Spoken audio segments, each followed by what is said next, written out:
ঠিক আছে, থাক থাক, প্রণাম করতে হবে না। দেখে তো মনে হয় সেই চুপচাপ, কোনো কথাই বলতে পারো না। এদিকে সারা দিন সারা রাত আমার ছেলের সঙ্গে তো ফোনে সেই ফটর ফটর করো। কেন, ছেলের মাকে দেখে কি রাগ উঠতেছে নাকি? তার জন্য কথা বাড়াচ্ছে না মুখ দিয়া? ছোটবেলার থেকে আমার ছেলে আমার কাছে কোনো রকম কথা লুকাইতো না, কিন্তু জানি না এই জিনিসটা আমার ছেলে কেমন করে বছরের পর বছর আমার কাছ থেকে লুকায় গেল। সে আমার ছেলেকে বললেই বা কি হবে, তাই না? সঙ্গ তো সে খারাপ হয়েছে, যেমন সঙ্গ পাচ্ছে সেরকম কথাই তো আমার ছেলে সেটাই শিখবে। থাক, সেই সব কথা তো বলে লাভ নাই। তারপর বলো, তোমার মা বাবা সবকিছু জানে তো এই সব বিষয়ের ঘটনা? ও, মা জানে না? হ্যাঁ হ্যাঁ, ওই মায়েরই বা আমি কি দোষ দেবো? মা বেচারি, উনিই বা কি করবে? তাই তো, সেই বেচারিকেই বা আমি আর কি দোষ দিব? সেই বেচারিও তো সেম জিনিসই ভোগ করতেছে, সেম সিচুয়েশনেই পড়ছে আমার মতো। কি বললি? আমি আবার শুরু করছি? তাহলে আমাকে নিয়ে আসিস কেন? তাহলে কথা বলবো না? থাক, আমাকে নিয়ে চল বাড়িতে। থাক, বেশি রাগারাগি করবো না। তো সুইটি, কলেজে যখন ভর্তি হয়েছো, কলেজে তো তোমরা পড়াশোনার জন্যই তো গেছিলা, তাই না?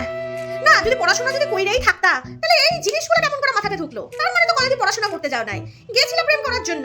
ছোট থেকেই আমার ছেলেকে আমি সব কিছুতে ছাড় দিছি।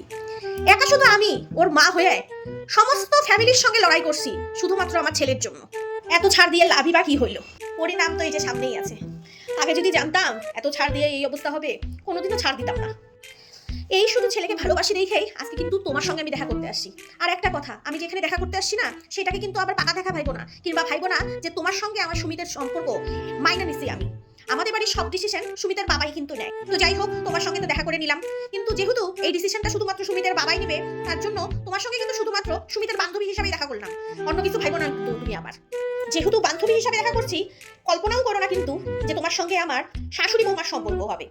শাশুড়ি বৌমার যে দেখাশোনাটা হয় সেইটা কিন্তু এখনো বাকি আছে, তাই মাথায় অত চাপ নিও না। আবার জিজ্ঞেস করতেছিস কেমন লাগছে? খারাপ তো বলতে পারবো না, ভালোই বলা লাগবে, না হলে তো আমার ছোড়া ছেলের মুখটা হাড়ির মতন কালো হয়ে যাবে। খারাপ বললেই তো মাথা মাথা গরম করবে, কত নকশা করবে। সেই ভালো লাগছে, সেই সংস্কারী, সেই সুন্দর, অনেক রূপবতী, গুণবতী, ধনবতী, অনেক কিছু, সেই ভালো লাগছে আমার।